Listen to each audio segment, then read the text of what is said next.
Same reason as everyone has everything else altered, just better fit. It helps maintain your wardrobe too, so that you're not stepping on them when you're working out. Avoids trip hazards, things like that.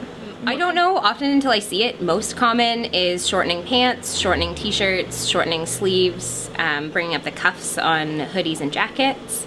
But basically, when I see something, I'll know whether or not I can do it, so it's always worth bringing something in to ask. Too big is always better than too small. It's always easier to work with something that's a little bit on the large side than a little bit on the small side. So the customer tries it on, first of all, and together we come to an agreement on what the appropriate length is going to be. So I mark the finished length, and then when I do the chalk marking, I take into account the seam allowance. So with that, I had a little band that I was adding back onto the bottom, that original hem. So I had to bring up my chalk line an inch to accommodate for what I was adding back onto the bottom.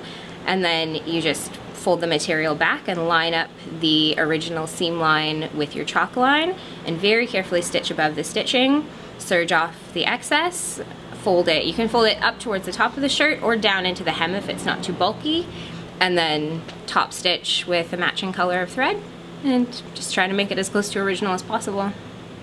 Don't steal my secrets.